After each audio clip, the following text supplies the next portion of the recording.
หักตุๆกันเนี่ยให้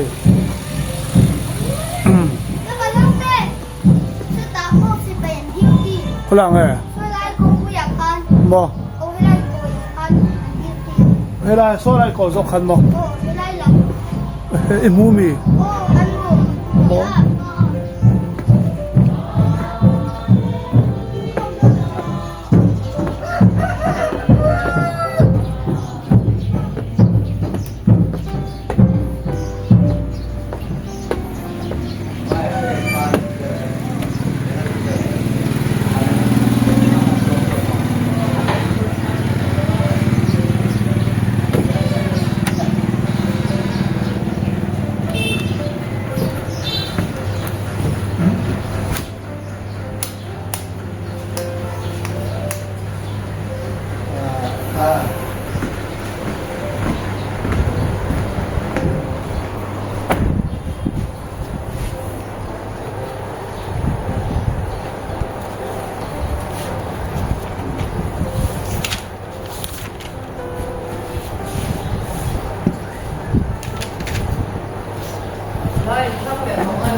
kan pathian mang ina thu sia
Ama sayang benteng aku cantik juga tu. Apa ada ukur? Makanya le a suru le dire ke na ai chet na lu protein an re kwa an lu na hia in tan ro te ko ko su va na suru le dire ke ai chet lo na lu protein an re kwa an lu he lo na chua in tan ro te ko ko so ro ki ro ko na apia na ru po au mam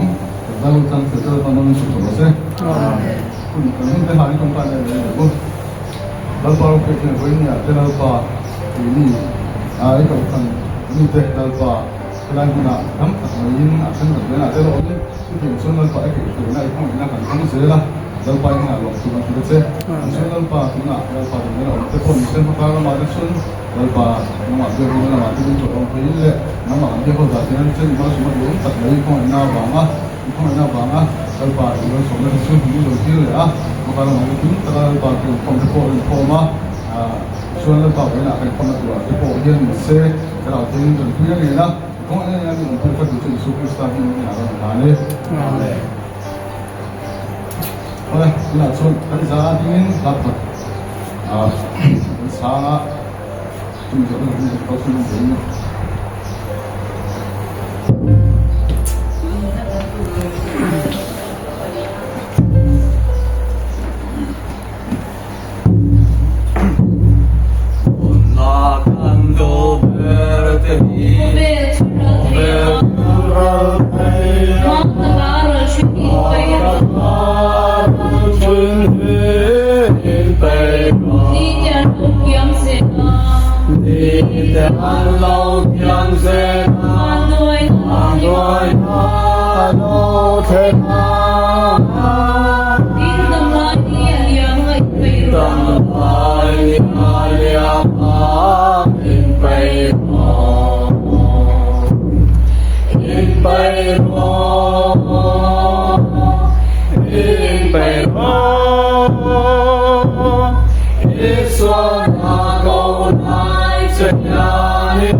Idan wa atayam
Oleh, kita cuan kau tentang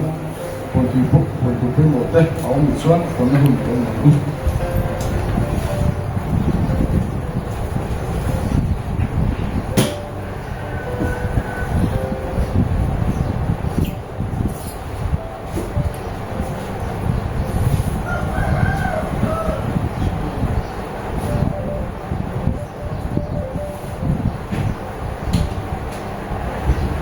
Leh, ini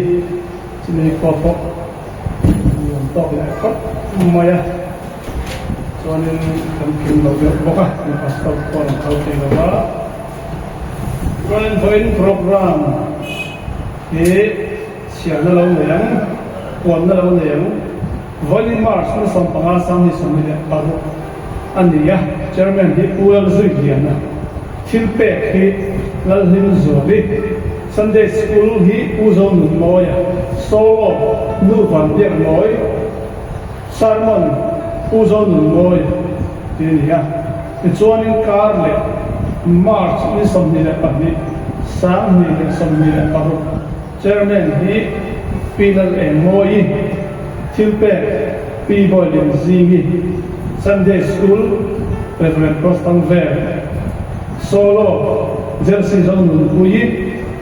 Sarmon, Reverend Ramdin Thara, Dikha,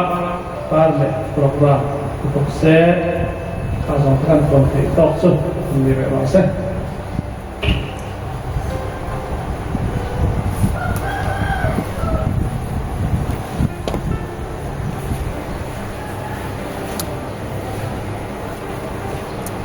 Oleh, di program teh, beliau tuan bukan lebesu coba tinte insong nani selah ehun bikan edar song perhatian ini Johnny tin mai hian kan lai ma ti mai tur hian kan oma tu te sum ko mai ko hi Johnny chu ngai poi mo ila kan ngai poi mo lo ni lo min serang ila ni serang to ila tha in ka sia ni ko pandang song song ai kan ta ke rai khom ni cái khom hun ko kan la ho kan le mai thi chu chu thalo tak ni ke yan ka sia chu wangin ko pan chen ni ada song pa le chen be nge nge ya din tum to sela chuan chu ni ma chuan ni khat ni thum te mo zai man tu ke ni ke yan uti kha ko pan te kan ni sia ti ri dai son du tak ni na bani lai hi chuan lam engem mo tu te hi chu ni sum ko ting te yan kan nei me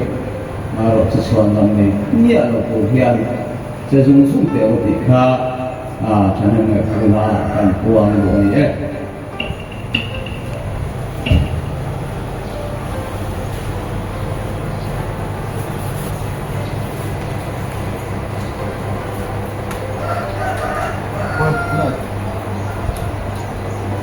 chân thiên tệ tệ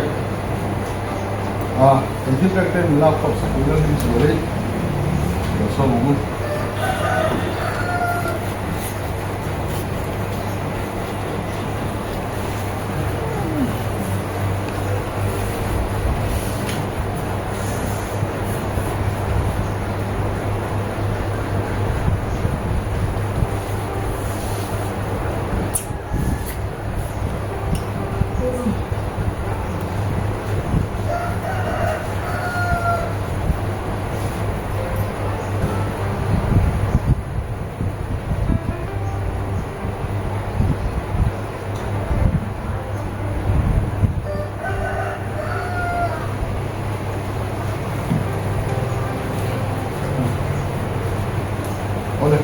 te lu la khom sak turin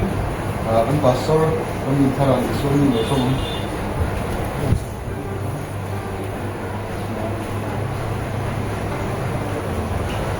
trong trai thu kiến gì là ma hỏi na cần nó mà lời phà đi việc bu ở để các thầy của dân đậm lại sẽ đặt ra nên xem sắc mấy bạc là thì được về lòng kinh nghiệm in hẹn là cái lâu khó mà này hẹn cần thức về thì không phải là bên kia bên trong sắc vì cầu thần tới mà son là tuổi là yếu tuổi nào ta là mà mình son về tuổi đi xuống mình cũng ngọt hàng hàng nè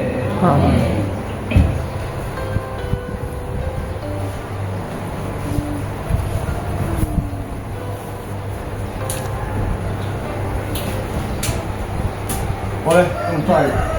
kan zat tungkai lo na hun, kan don to ma.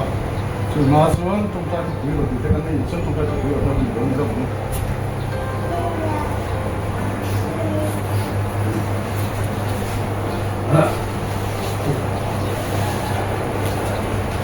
Mình được sách này này, nhớ lòng thứ sẽ nó gắn này là thành thế, trên thôi na ra hayกันกินหลงเดือดเยี่ยมนะอินหลงผิวกันเสียงอันนี้เป็นช่วยนะที่ให้ดำหลงเตะต้องใช้คุยตัวกันในที่ตอนนี้ไล่ไหมกันเสียนะประกันนะชวนที่วันเราทั้งวันนี้ใจอันนี้หลอดทิ้งแต่การใจสุนทรหลงผิวเตะกันเสียงจู่ไหมนี่เราอินจันหลายด้านนะโมเดลเรียนชัวชัวไอ้ที่พูดเด้การหันเสียลองไม่ลองดูกันเสียงชัวนะมาเด้ทำชุนชนเสียไปตัวนี้ว่าเชียงไงนะกันดีสักทีนี้ให้กันนี่เราชัวนี่อันนี้ก็ดำโดยนะเอามาที่เส้นเตะไงเนี่ยเป็นเอามาดิชัวกันนี่เราชัวดำหลับตาหลับเด้ดำเราจันทร์ในตัวนี้กันชมสายคุยเราเนี่ยที่ข้าkan ada buka tin kan pasal berform bolen tulmoya dana me kan ia ani kon nombor na atin masuk turin kan dila tin ke pon nombor me kan ia atin ain ahal tak khop maya kem pakke atin tu takpat atin tu takpat sandang na dong tu sang tu along ni tenan ko trong trại quy lỗ thị khác cần vật của tiên cần nấu bằng cái sinh cỏ hi trong trại quy ngay sang dưa nè tên gì anh sang dưa tạo sự sống nè thế và thiên để mình là trần quy nè cần đi sao nè tin chỉnh sửa cái tên không quy thế bộ cần nấu bằng tên thế ta tan nặng thể đan thế đi hồng lệ thị khác trong trại thực quy cần vật tiên process đây anh dấu cỏ bằng sức tiếng mấy Quran này là process khác anh phải soi này đi anh cứ xây xong tệ Quran này tiền số tôi ra là bảo sòn là lâu này in sản phẩm nó đâu cuối tập Quran này tiền số mình anh dần thấy là đủ viên anh phải soi về là đồng nó có mất sòn mà ông thấy là đủ viên cái gì tôi bảo ông có gì cả cần được đủ này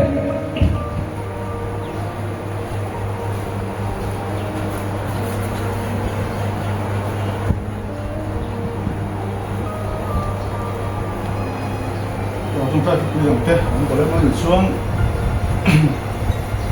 có còn xuống tiêu chuẩn đồ ăn, bên nhà, pastor, sugar, như vừa nói chuyện là bên nhà, vì nó hụt sẹo bên này đó na, sau đó thì đầu tiên tắm tắt cái con phong đồ ăn, măng na, anh có cần phải xin phong đồ này, thì cái số bên nhà thế, như xuống nó làm ăn thế, cho nên anh cao đô na. Chúng ta chuẩn tham nhũng na, căn cứ khuyên na, pastor chúng ta áp phá cái sang cái con thuộc này giống chứ nhỉ? Cái con sang cái tan con thuộc này thao ôn được không? Cái cái chuyện mà này cái gì sắc na, chuẩn, ye mi man đầu ruột đi phát, tụ lốc khăn pan bị kiêng về là nó nằm kiêng thì liền ha, pan kiểu là như thế nó còn cái bộ hàng nó bị thì chúng ta thì đón xuân với cái chú cái thiên đền hình nó tá hàn ta là căn gì sẵn ai thôi bởi vì chú mà มันเตะโตหรอปะมันมันเตะพอลงอันนี้พออินอาจจะเป็นก็ไอ้ผู้สูงวัยที่อยู่ดินกันเทียมนั้นตกเตะเองประเทศนี่นะอีกแค่ไม่ถึงพระเนี่ยอะไรกันสบายทุกอย่างรู้อย่างนู้น tôi kiên trì ngại không phải là cần đâu mà lắm các mẹ là qua thì để tiền nó lôi à những các để các nó qua nên lôi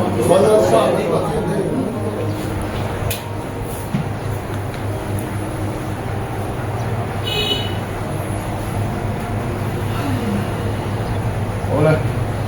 nak cuang Sunday school July, music tu pun pun zaman mu ada show Kristen ada show mu.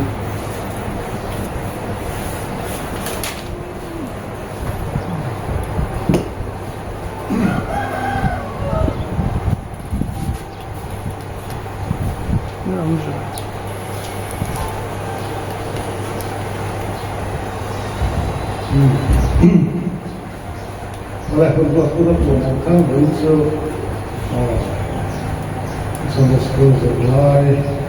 suara-suara kami buka kesampaian dan mengangkat hak orang lalu buka solo membuka tanah tuan Sunday school sama acara kita ya. Yang sesuai untuk segala yang pun iman dan kemudian kopi sampai produksi kemudian kami siap hidup tu saya hidup lemai hidup kemudian tiada kota yang bersia ikat membuat sekarang oleh kan sesuai publik harap Kristian berdoa Asian jadi oleh itu harap ya kan sudah cinta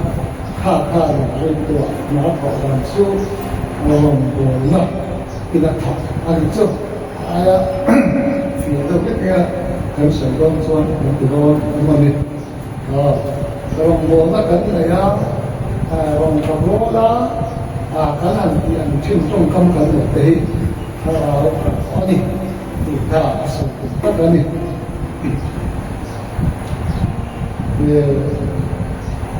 kan setelah ini kan kata setelah kan somsel kan ya macam kalau yang ini mana jisai dia sikap nak kan kalau Kristian menunjukkan siap kita karena akan sirah akan ya pasal pensilona tujuan ini apa nak pensilona ini kalau tiang ini inna kalau tiang ini inna sesuai jika jika nak pensilona jika pensilona jika kukucu kalau Kristian berdoa Asian yang itu kalau Kristian berdoa Asian untuk berdoa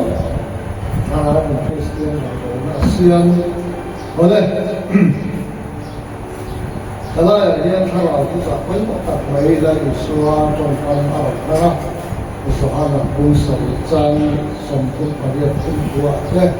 ini di mana dia suara siapa dia bumi sama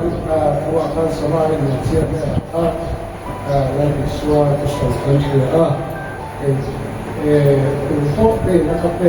inapian tu angkat semula jika antu ya hal kalau kami kita kan bukan suara siapa dia kalau orang dia mungkin lama ya soal angkat yang juga sama dengan siapa orang apa ituถือโซนอัลลัสยาเต่าข้าวเลยข้าวเลยโซมันริ้งหลังเรื่องเสียนะอันนี้อะไรอย่างนี้ถ้าเราแบบของกันที่กันสุดท้ายส่วนมันริ้งนะที่มันคุยกันส่วนแต่ที่เขาเนี่ยเรื่องอันต่างๆก็ legit so thiam an ni ama en ama dor chu ko hi sala tui halo tura ma ni an san ka an siam thei hi ko ve la ya an omia lo cho tha rao lo na ko kan ti tak me kha an la pathian na lo lo chu na ta na hin te pathian lo lo chu na tu ra tui kong emo an lo le man mo emo pathian kan in tu lu dan kan in pet lo na zin dian kan ni lo chu chawani ti hi asal tu na ni cho tha ra wa Christian lo ko na siam ka ti tak lo hi Christian te hi tha ra lo na ta te hian ni lo siam zo ka ni ole mi mal chwa ro na ati mi mal lam aron hi a la ya a ho kon ho mo de pat ne ho mo lam no bin Christian ni hal tu ke ro na kan ti hi kan ne ya kan pa kan to ken ko chuan rong bo na pathian na a lo lot lo ta len ti chung sang thu ne ran ke no de nek kan lo wo se lo to tim an a chu ti an rong bo na chu lu ta ko ni sala pathian ran ti na chan ti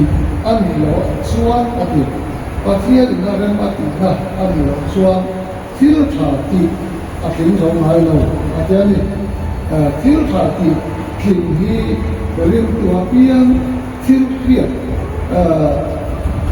ani len na ba pathian lom ta ka in tho na ma ta sa la ku ke so na an sia ha ani a ti ani oi ma ko mai pathian sia pui pia ha rong bo na oi ma pathian lom ta in tho na rong bo na oi ma so wa nenเขาเวลาด่าว่าผมเวลาแต่อันนี้เราประเทศล้มพลาดถึงพ่อและเหมือนกันคือตัวนี้เขาเวลาด่าอันผมหลงนี่แต่ส่วนประเทศที่ส่วนอาชาล้มพลาดเลยจะทำถึงถิ่นยุ้งอัคราอันต่างอันแต่อันนี้คือประเทศล้มพลาดถึงพ่อและเราคือตัวสู้รองผู้สอนตรงนี้สร้างขัดสร้างหัวกันหัวเรื่องนี้พอแล้วอะไรเรื่องถ้าเราจะทำกันติดกับที่นี่ในหุ้นมาอาทิตย์ก็จะเขาเวลาทำอะไรก็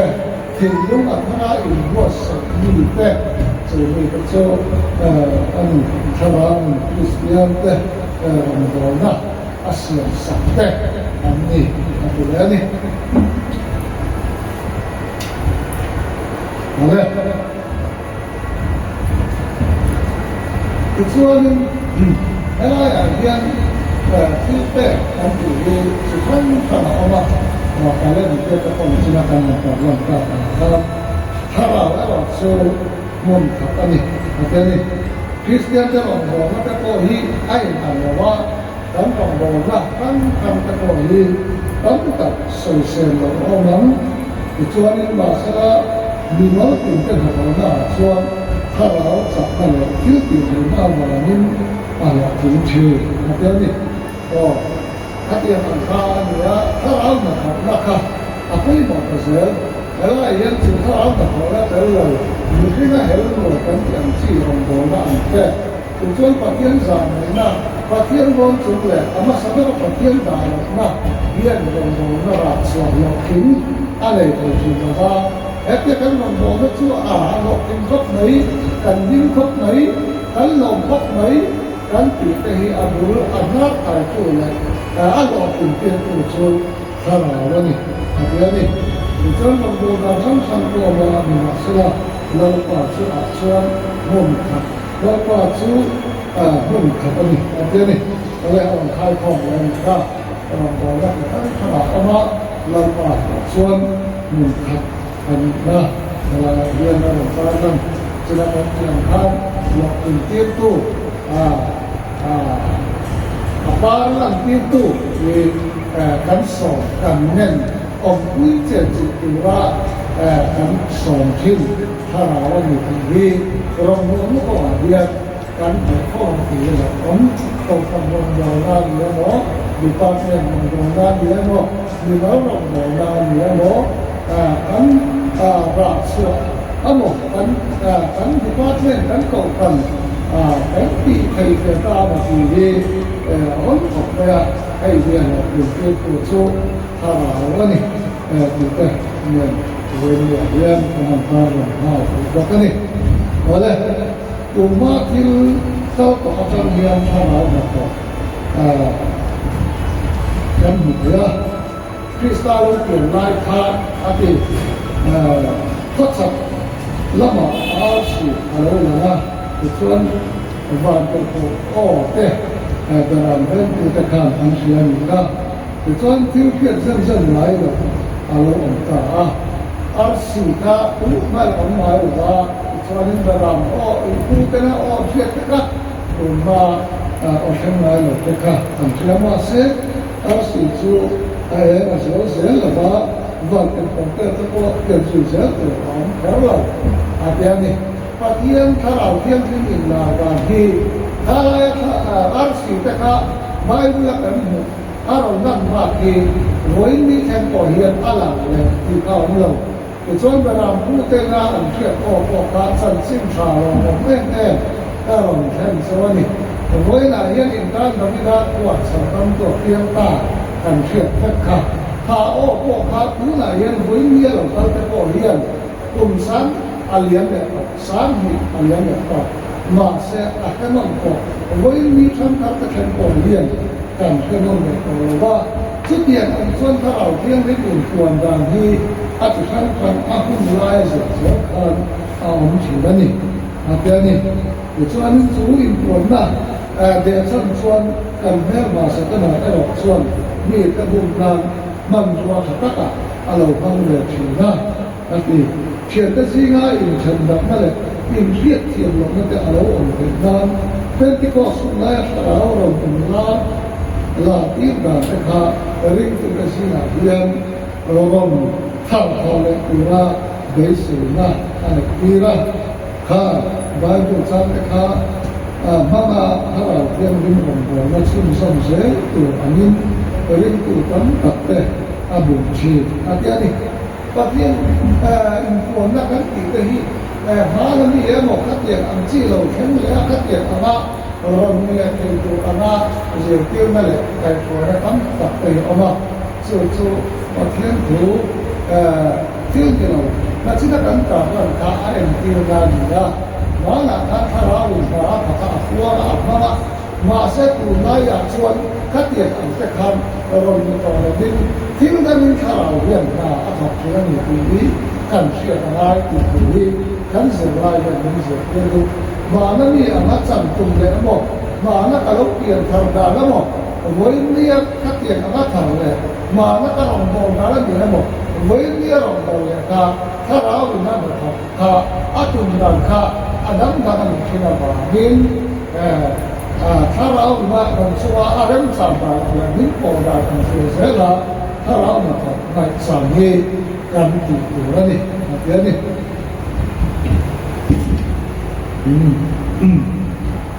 อะไรยังโอ้ละแต่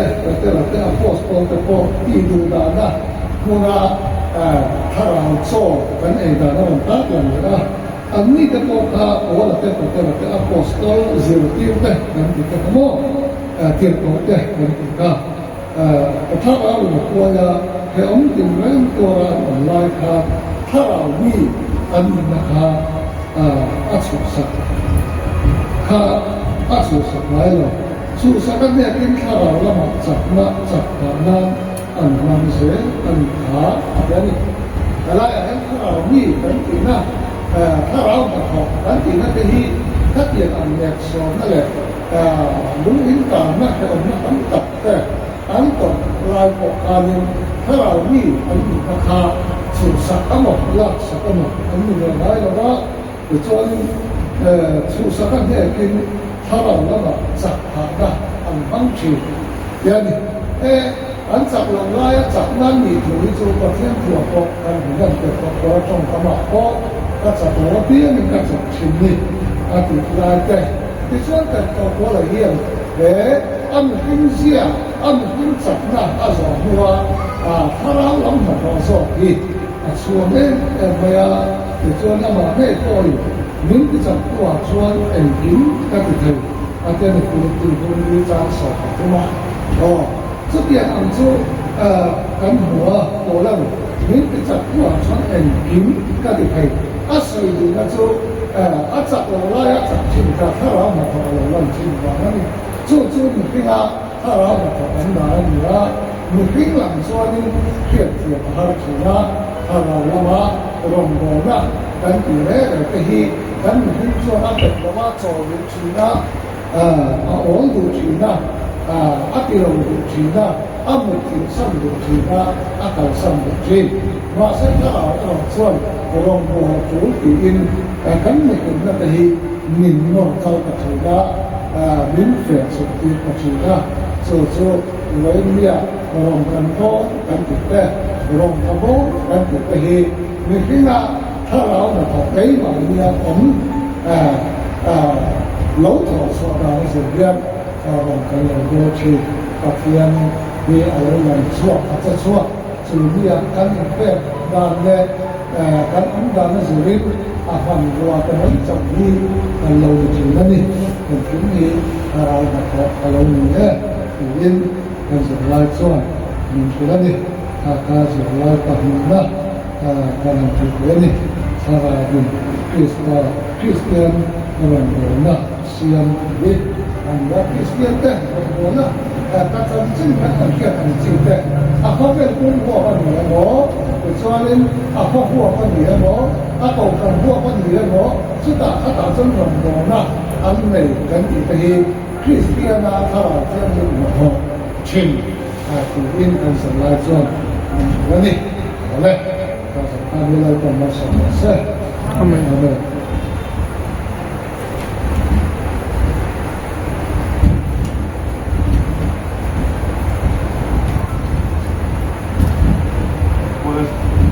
Chuan mungkin sama kami di Saturin kami bantu kawai seperti biasa.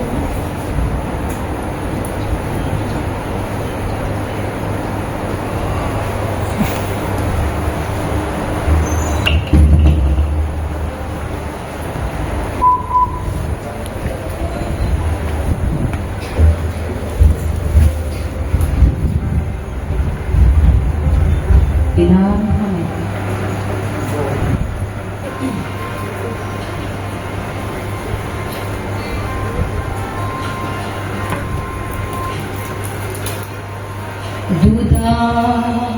anu turin larum rengsi samme tawin tilung turin ke cha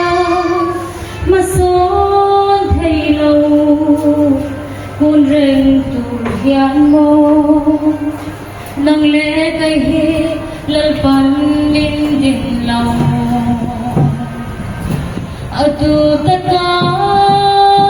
sia kanni vangin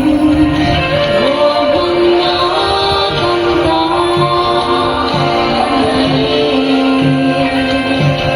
nan panchil chali min ko sathina lai le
รังส่วน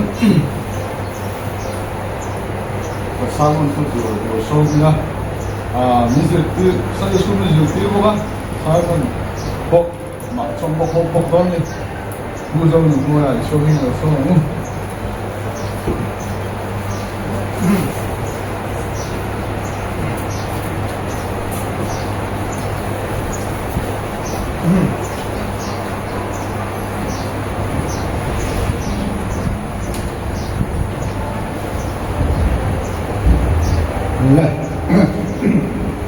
สิ่งนี้ส่งมาเยอะแยะสอนมันก็มีส่งมาแล้วจะมีส่งถึงเป็นปานไหนไอ้พวกเราเราคนเดียวนะ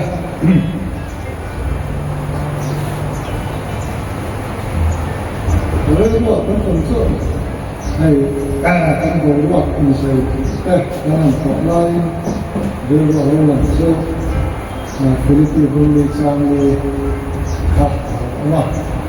ลำบากเสียหน่อยต้องรู้ถ้าเกิดกับชีนั้นยอมรู้ก็รู้แล้วไม่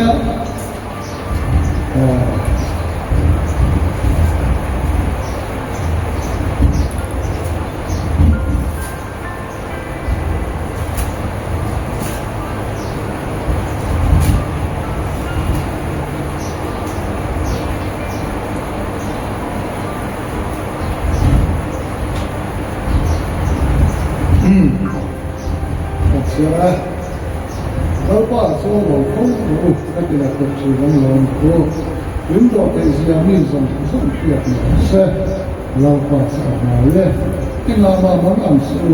เป็นที่มาทำการยืนลองดูที่เราจะเล่นถึงอยู่ในปัจจุบันที่เราเนี่ยคือเรื่องที่เสียเสียปัจจุบันปัจจุบันทั้งหมดนะเรื่องแต่นักเรียนเสียini itu mungkin mulai ini itu nak tu kristal macam so sama apa yang dia ini launan apa ya lalpa suan lo tak mulai lagi lalpa suan lo ikan ya sebenarnya dia buat saya ulang-ulangan dan tohid dan apa Amar celong sungsang hi sungsang padya amar nak teh kadang kadang buat sekarang long nak kan tinggi asyik ya memang maksud kok mai itu ni long nak kan tinggal beri kan nak kan suka apa zok yang ni ni ni ada cuma ni fit hidup kan masalah soalนี่ข้าตาซึ่งสัมพันธ์ก็ว่ากันหลงนั่นเนี่ยก็มากันหลงนะอีหลังก็จะครับวันเดียวยังเฮ้ยมาที่ชอบกระโดดขาอันหนึ่งบุกแบบนี้ละกันหลงไม่สู้ไม่เห็นไม่ใช่กันหลงไม่สู้ไม่มาไม่รู้ที่เห็นเดียวแค่สู้กันพวกมันเราจะเล่นอันนี้คำยังไม่พอเป็นอันเราหมายมินเเลือกโอเลือกกันหลงได้เลือกกันหลงไม่ให้ส่วนมิ้นเป่าตั้งมิ้นจบสิ่งส่วนเป็นอารินออกมาจะเดียบอันส่วนซีกันทอดกันหมดแค่นั้นไม่ขึ้นไปกันองค์หนักอันนี้ละแต่ละประเทศตัวส่วนนั้นป่าส่วนหลงเขารู้มิ้นติดพวกเสียชื่อประเทศถือองค์หนักเลยเขาหนักครับอันพวกเสียโลไม่ขึ้นไปการเรียนแต่เราพูดถึงนี้ในอันปัจจุบันสื่อต่างเอาเมื่อนี้ในอันในตู้เร็วเรียนการภาษาจีนเราเนี่ยจะสอนว่าการภาพเราเนี่ยอีนหุ่นการภาพจะสอนที่ท่านบอกอันนี้เราเองบางคนนักว่าอ่อนสลาโลกสดเลยโลกเนี่ยเดียวสดเลยกัดเยี่ยมอันคารการเมืองกันในตัวเลขกันเสียมาอามาบอกสู้ตัวเรื่องตัวปกติกันนี่ในอันในเราเรียนฐานะกันเดียวอะไรนี่เจอกันองค์หนาแล้วนี่เว้ยนี่เห็นกันมาสอนนั่นหรอ กันนอกโซเชียลก็มีสาระต่อการส่วนนี้ในตุ้งแรงในภาษีเราเป็นเพ่งหนุนกันดูหยงที่ทางสุดที่อันสู้กันหุ่นมันมาเรื่องว่านี้แล้วก็หลงมากกันในส่วนหินนักตัวหินหลงมากขาดกันทำสู้ให้มันที่นี่กันอุ้มอะไรร้อนหรอกที่น่าโซอาโลดิตานี่หลงมากกันที่เขาอยากให้เรามือขนาดส่วนนี้หลงมากกันที่ส่วนส่วนอันนี้วันนี้เราก็มีวัดเป็นเจ้าพ่อเฮียกันนุ่งหลงนะกันหลงนะถ้าเขาว่าที่เสียงพอที่นี่หรอกในดำเสียงพอที่นี่หรอกเพียรเทียมเสียงพอที่นี่หรอกส่วนนี้หลงตรงเพียรเสียงพอที่นี่หรอกมาสักตัวนั้นกันนั่นเสียร้ายต่างเลยพอที่หมดสู้เราป้าอาเทียน做规模，你看啊，你老兵拉了吧，做为咩很搞乱，动手打做呢？为咩你看哪一做呢？一老些了嘛，刚好可能跟动在做，你那老刚那时候是天我来我老能动的啥不会看，天地记过他们。กันทีละเรื่องจะตัวแม่แต่งรูปเขาที่เขาเนี่ยอ่านเสียที่บอกฉันนั่นหลงผมเลยจะเดียกันซึ่งไม่ได้ถ้าเดียกันจะกันต่อไล่มีพิงแล้วก็หลงทำเป็นกระโจนโอ้ยเนี่ยละที่หลงกันจะไล่ตรงนี้นะตรงนั้นกันนั่นที่ข้ากันนั่นเสียงสดเสียแต่บอกขาดอันนี้รู้สึกของไปมีพิงแล้วมันเนี่ยไอ้เหี้ยถ้าเราคือไล่ไปอันเราป่าช่วยฟ้องเราดีไล่กันค่ะกันไม่เห็นกันดับเสียนะปักเลี้ยงกันหันสุดเดียวถ้าเรากันหันสุดเดียวกันสู้แล้วถ้าเรากันสั่งนี่กันหันสุดเดียวอะไรสู้เราสู้กันช่วยเราหลงเราดีอ่ะเราป่าอันที่แท้กันจริงนี่ไม่น่าจะเราหลงดีอย่างไม่เชื่อเลยว่าอันนี้คิดว่ามาจากอาเบย์ตรงนี้ก็เชื่อเลยครับอันนี้คิดว่ามาจากนี่อาหลอกชมดีก็เชื่อเลยโอ้ยเด็กจุ่มเนี่ยมาจากนี่เราฝันเนี่ยหลงไม่ได้อาเทียนี่ก็เป็นคิดไปที่เราฝันอันนี้มาจากกันหลงสู้นี่อะไรชื่อว่าอาเทียนไม่เนี่ยอะไรฟิลิปปินส์พวกนั้นเป็นของโบราณเนี่ยข้าพเจ้าเราป่าข้างหลงโอ้ช่วงที่เราช่วงนี้หลงโบราณเป็นข้าอินเขาถือนะอินหลงไม่หลงเราแล้วอินหลงไม่หลงเราแล้วข้าเดียนอะไรก็เป็นข้ามีหินหลังข้าจะเอาที่ดีกันอาข้าเจียนว่าเราป่าข้างหลงถือไม่โอ้อินหาสิ่งที่ตัวจะบอกข้า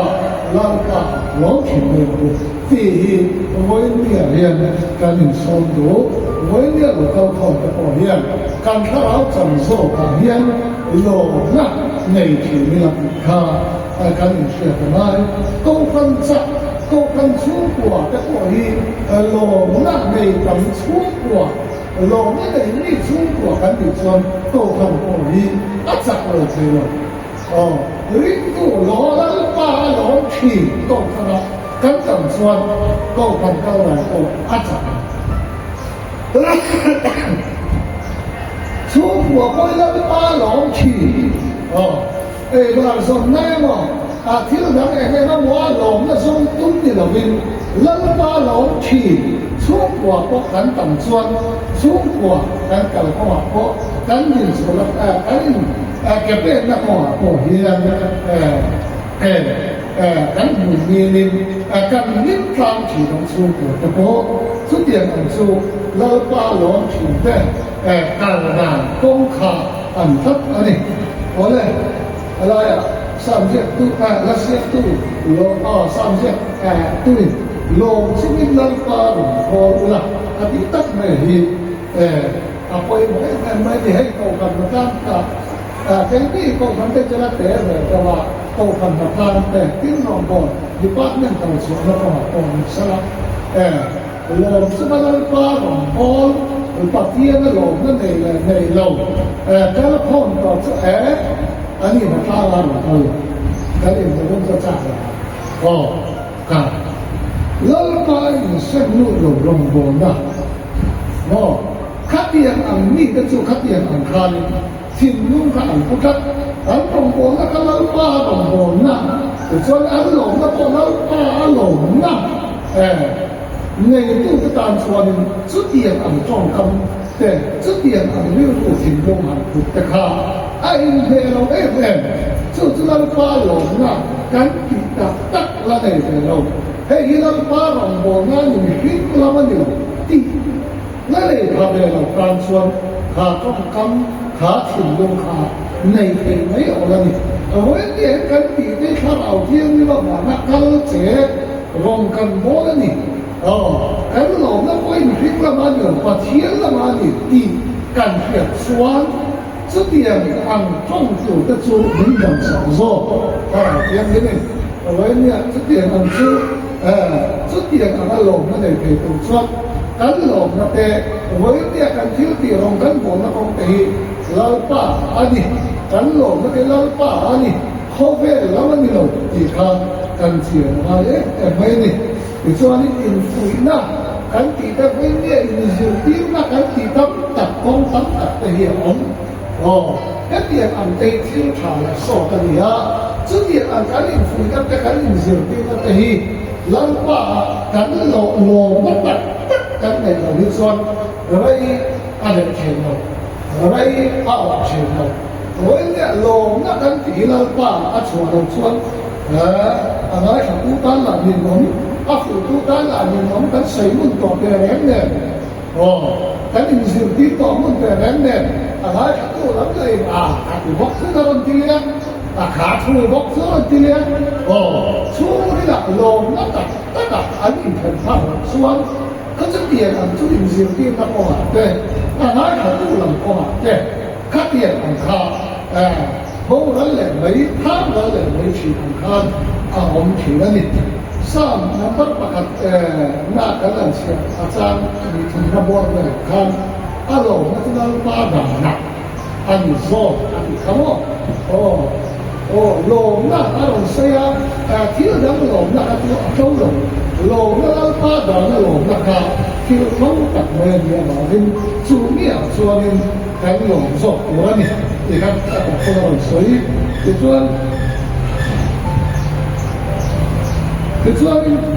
สร้างนับสองคนบอกว่ามีเดิมเดียเนี่ยสักลงกันอยู่เสียมันเชื่อสุดที่ละเดี๋ยวนี้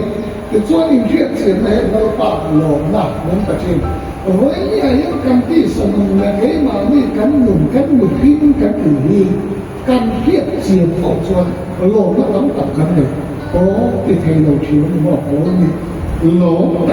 เทโลชีมันบอกเอานี่แล้วก็หินก็ทั่วโลกของเงินก็หินก็ตัดเอาอยู่ดีไก่บ้านที่นั่นเลยเฮ้ยนี่เราไก่บ้านเนี่ยผมจำส่งมาแล้วนี่ที่นี่อาจจะเนี่ยเสียซ้ำเสียเกินไอ้เสียสัวแต่ส่วนนี้อาจจะลงมาเป็นอาเสียสัวขาดจู่ถ้าเราเที่ยงนี้มันเนี่ยนะผมขาดอารมณ์อยู่สมองที่บางอย่างโลตะกินผมไม่ผิดนะนี่ที่กันเชื่อสบายโอ้ยเนี่ยที่ถ้าเรามีเจียนหมด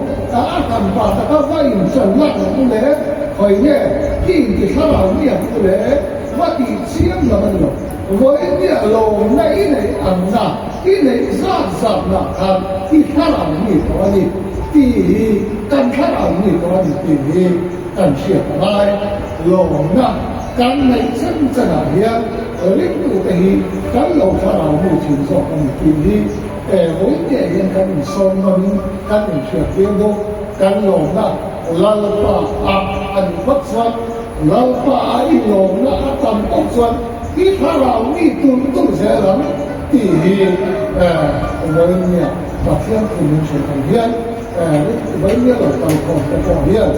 กันหลงเราเราป่าด่าละเมื่อที่เราบอกกันคิดเราเลยที่เราบอกเนี่ยเมื่อที่เราบอกกันเป็นเราว่าการสร้างเราว่ากันตัวเราเลยที่เราบอกเนี่ยเราป่าเราบอกส่วนการที่ผมไปที่โลกยังเสียหลังกูจู่ดี ถ้าเรากันติถ้าเรามีแห่ลูกชู้แห่ป้าสาวถ้าเรามีแห่ไหมกันติตะฮีแล้วป่าหลงถีบมีแล้วป่าหลงเสียถีบมีโน่นี่เราก็เราสมเสอาเมน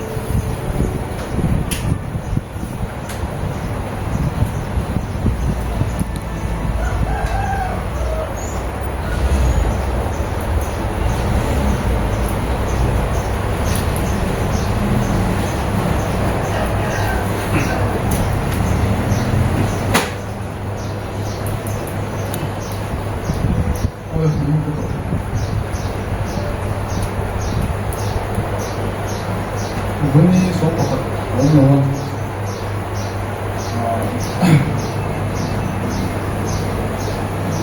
ที่เป็นผู้ต่อสู้เนาะว่าผมก็ทำเราเห็นว่ามันถึงทั้งทุกท่านอ่ะเราหัดทำเวลากันสายจนเราได้ในมุติเราบอกว่าเนี่ย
Ramte, Kriti, Penate, Rope,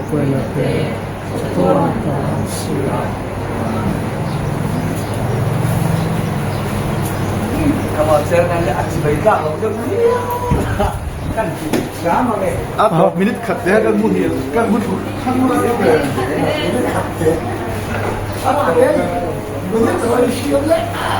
这是这 felt 太我没 felt 太我嘿哦嘿这边这包还这 felt 嘿 felt 太我没这边不会嘿哦再说了都这包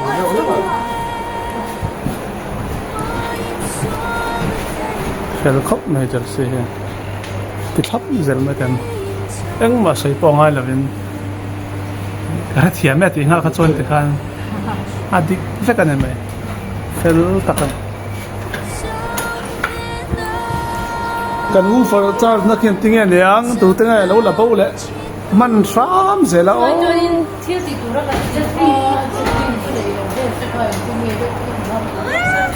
ถ้วยเทตีนวมเราตีลายกระดิ่งดาวจวนอ้อยจนนี้ก็จะจนเวลาเตียงจี้ข้าที่เขามาตีหน้ากลายดูแลเขารบก็มันช่วงเราก็มันเร็วเดี๋ยวข้ามี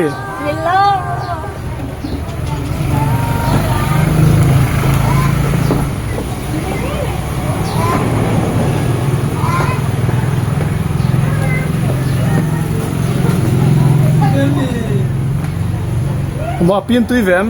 เฮ้ยมาถึงเฮ้ยapa yang lain nasa ba? My name hey hey hey hey My name hey Okay emตัดเสียไหมเอ็งฟังอ๋อถึงว่าเนาะอ๋อ Lâu leo lẹ miền cái xe แบบมอยเฮ้ยเฮ้ยไงมาดิเฮ้ยถ้างั้นตั้งแล้วก็ฉันรู้ว่าเขาเดือดไงไอ้เทมีตุ้ยแบบอะไรชิ้นไงทำไมไอ้ชิ้นมีทักตุ้ยมั้ง3번 왼쪽에 볼 넣으면